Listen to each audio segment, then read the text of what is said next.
Imagine करो, एक दरवाजा खुलता है, सामने से एक आदमी निकल कर आता है, एक स्ट्रॉन्ग मैस्कुलिन आदमी, सर सीधा, छाती चौड़ी, सीधा देखते हुए, हाथों को मूव करता हुआ वो चलता है। उसकी चाल लंबी है, हर एक स्टेप में वजन है। वो अंदर आता है और आके चेयर पे बैठता है, एक पैर दूसरे के ऊपर रख के इस तरह बैठता है जैसे एक बॉस, एक लीडर, एक असली स्ट्रॉन्ग मेल हो। आप उसी रूम में बैठे हुए इस इंसान को अंदर आते देखते हो। आपको नहीं पता ये कौन है, कितना अमीर है, क्या स्टेटस है, क्या काम करता है, आपको कुछ नहीं पता, लेकिन फिर भी आप उसका पावरफुल ऑरा फील कर पाते हो। बिना कुछ कहे, बिना कुछ बोले उस इंसान ने आपके दिमाग में अपनी छाप छोड़ दी। ये होती है पावर एक डार्क बॉडी लैंग्वेज की। और कौन नहीं चाहता कि उसको वो रिस्पेक्ट और इज्जत मिले जो वो डिजर्व करता है। और बॉडी लैंग्वेज ये एक ऐसी चीज है जो आपके बारे में सब कुछ बता देती है, बिना एक भी शब्द बोले। लोग आपको कैसे ट्रीट करने वाले हैं ये आपकी बॉडी लैंग्वेज से पहले ही डिसाइड हो जाता है। अगर आपकी एक पावरफुल, एनर्जेटिक और कॉन्फिडेंट बॉडी लैंग्वेज है तो लोग आपके साथ रिस्पेक्टफुली बिहेव करेंगे, आपकी बात को सुनेंगे और आपको सीरियसली लेंगे। पर वहीं अगर आपकी बॉडी लैंग्वेज से शाइनेस, नर्वसनेस और वीकनेस दिखाई दी तो लोग आपको ऑलरेडी अपने से नीचे लेवल का समझेंगे, आपकी बातों में ज्यादा ध्यान नहीं देंगे और आपको हल्के में लेंगे। और ये सब कुछ होगा सिर्फ 7 सेकंड्स में, क्योंकि साइंटिस्ट कहते हैं कि जब भी आप किसी से मिलते हो तो सिर्फ 7 सेकंड्स में वो इंसान आपके बारे में एक इंप्रेशन बना लेता है। एक हाई स्टेटस मेल ये समझता है कि बॉडी लैंग्वेज कितनी जरूरी है। तो अपनी बॉडी लैंग्वेज को पावरफुल और डार्क बनाने के लिए बस आपको सिर्फ ये 5 चीजें फॉलो करनी है।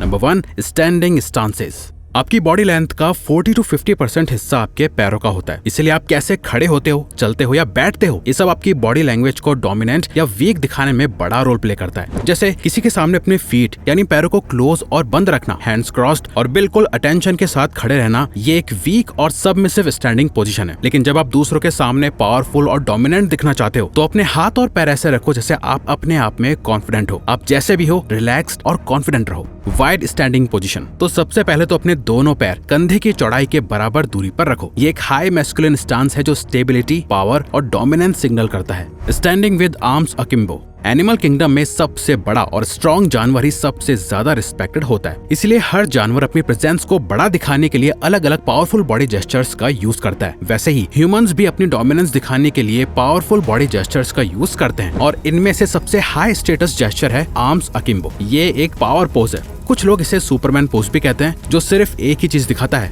पावर। हार्वर्ड यूनिवर्सिटी की एक रिसर्च ने यह दिखाया कि ऐसे पावर पोजेस को सिर्फ 2 मिनट्स के लिए ही अडॉप्ट करने से टेस्टोस्टेरोन लेवल 20% तक बढ़ जाता है और कॉर्टिसोल 25% तक कम होता है, जो आपको इंटरनली और एक्सटर्नली हाई कॉन्फिडेंट दिखाता है। अब आर्म्स अकिम्बो को सही तरीके से और सही सिचुएशंस में यूज करना भी बहुत जरूरी है, वरना आप एक जोकर भी दिख के आ सकते हो। तो इसे करना कैसे है? स्टेप 1, सीधे खड़े होकर कंधे पीछे करो और कॉन्फिडेंस के साथ अपने हाथों को कमर पर रखो, ना ज्यादा ऊपर ना नीचे, बिल्कुल कमर पर। स्टेप 2, एल्बोस को बिल्कुल सीधा बाहर की तरफ पुश करो, गलती से भी एल्बोस को पीछे या सामने की तरफ मत रखना। स्टेप 3, 4 फिंगर्स आगे की तरफ और थंब पॉइंट करना चाहिए। मैक्सिमम इम्पैक्ट के लिए इसे वाइड स्टैंडिंग पोजीशन के साथ अप्लाई करो। Forward foot position. एक हाई वैल्यू मैन की बॉडी लैंग्वेज में डोमिनेंस और अट्रैक्टिवनेस का परफेक्ट कॉम्बो होना चाहिए। फॉरवर्ड फुट पोजीशन एक परफेक्ट कॉम्बिनेशन है वाइड, मस्कुलर और अट्रैक्टिव बॉडी जेस्चर का। इसीलिए रेड कारपेट या स्टेज पर ज्यादातर सेलिब्रिटीज इस पोस्चर का यूज करते हैं ताकि वो पावरफुल और अट्रैक्टिव दोनों लगे।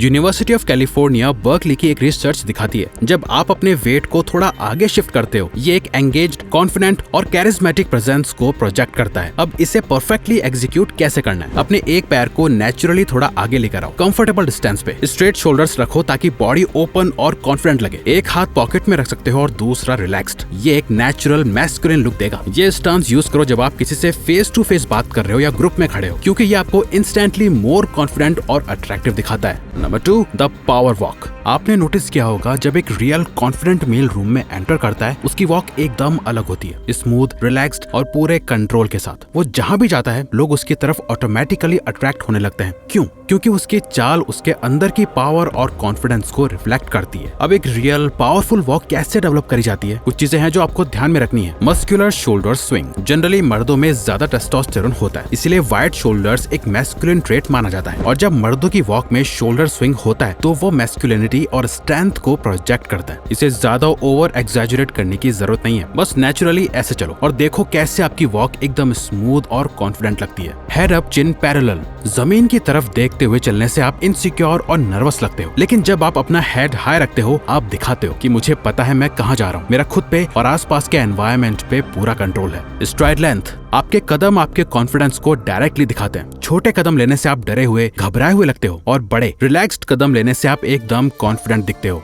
मूविंग हैंड्स, वॉक करते वक्त अपने हाथों को नेचुरली स्विंग होने दो। हाथों को बॉडी से चिपका के रखना या पॉकेट में डाल के चलना नर्वसनेस और लो कॉन्फिडेंस शो करता है, सिग्नल करता है। एक रियल अल्फा अपने हाथों को हमेशा विजिबल रखता है, क्योंकि ये एक ओपन जेस्चर है जो दिखाता है कि उसके पास छुपाने को कुछ नहीं है। Number 3, sitting like a boss. अभी आपने सीख लिया है कि एक असली हाई वैल्यू मैन की तरह कैसे खड़े होना है और कैसे कॉन्फिडेंटली चलना है। लेकिन अगर आप बैठते वक्त गलती करते हो तो आपका सारा कॉन्फिडेंस 1 सेकंड में जमीन पर आ जाएगा। इसीलिए जरूरी है कि आप बैठते वक्त भी कॉन्फिडेंटली बैठो, रिलैक्स्ड होकर। टेक अप स्पेस, जब भी आप बैठते हो अपने हाथों और पैरों को खुले रखकर स्पेस लो। ये सिग्नल करता है कि आप कॉन्फिडेंट हो और अपने सराउंडिंग्स में कंफर्टेबल हो। फॉर एग्जांपल, अगर आप टेबल के पास बैठे हो तो अपने हाथ टेबल पर रिलैक्स्ड तरीके से रखो। The leg over leg position, आपने देखा होगा एक हाई स्टेटस मैन एक पैर को दूसरे पैर के ऊपर क्रॉस करके बैठते हैं, लेकिन इस पोजीशन को सही तरीके से अडॉप्ट करना बहुत जरूरी है। जब आप पैर क्रॉस करते हो तो अपने बैक को सीधा रखो और शोल्डर्स रिलैक्स्ड रखो और अपने दोनों हाथों को एक दूसरे से दूर रखो। इससे आप रिलैक्स्ड, कॉन्फिडेंट और इन कंट्रोल दिखते हो। हैंड्स पोजीशनिंग, अपने हाथों को विजिबल रखने की कोशिश करो। अगर आप मीटिंग में हो तो अपने हाथ टेबल पर या अपने नीज पर कंफर्टेबली रख लो। हाथों को पॉकेट्स में डालने से या पीछे की तरफ छुपाने से अवॉइड करो, क्योंकि ये इनसिक्योरिटी सिग्नल करता है। मान लो आप किसी ऑफिस मीटिंग में हो या दोस्तों के साथ कैफे में बैठे हो। जब भी आप बैठो एक मोमेंट लो और अपने बॉडी पोस्चर को एडजस्ट करो। जब आप बॉस की तरह बैठते हो लोग आपकी बातों को ऑटोमेटिकली ज्यादा सीरियसली लेने लगते हैं। आपकी बॉडी लैंग्वेज में असली तड़का लगाते हैं आपके हैंड जेस्चर्स, जिसे अगर सही से यूज किया तो बहुत इम्पैक्ट पड़ता है। Number 4, mastering hand gestures.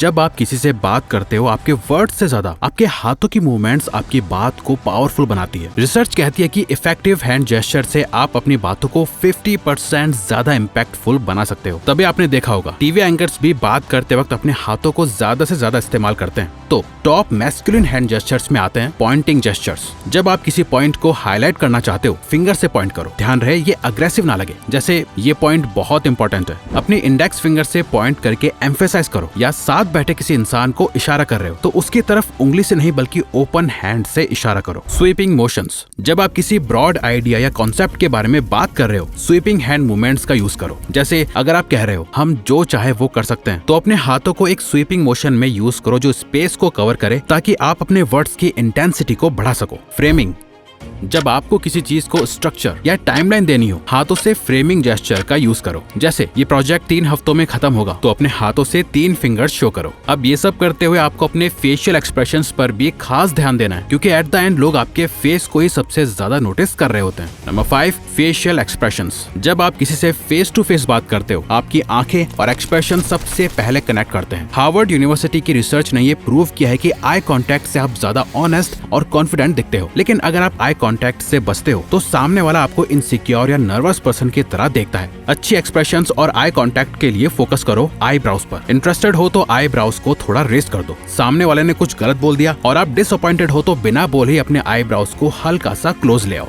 Engaging expression maintain करो। खुशी की कोई बात है तो उसे स्माइल के साथ बताओ। कहीं कोई दुख की बात है तो एक काम चेहरा रखो। ज्यादा इमोशंस मत आने दो। कहीं कंफ्यूज हो, प्रॉब्लम में हो तो अपने चेहरे पे मत आने दो। एक नेचुरल टोन मेंटेन करो। लोगों को बस इतना दिखाओ जितना उनके लिए जरूरी है। 3 सेकंड रूल हमेशा याद रखो। 3 सेकंड्स के लिए आंखों में देखो, फिर शॉर्ट ब्रेक्स लो और फिर 3 सेकंड्स के लिए देखो। ग्रुप में हो तो नजरें हर 3 से 5 सेकंड्स में शिफ्ट करो ताकि लगे कि आप सबको नोटिस कर रहे हो, आपकी नजर हर किसी पे है। तो ऐसे आप एक powerful confident body language develop कर सकते हो। तो अगर आपको ये वीडियो अच्छी लगी तो वीडियो को लाइक और चैनल को सब्सक्राइब करके हमें सपोर्ट करो और बेल नोटिफिकेशन ऑन कर लीजिएगा ताकि आप आने वाली वीडियोस मिस ना कर पाओ। Thank you for watching.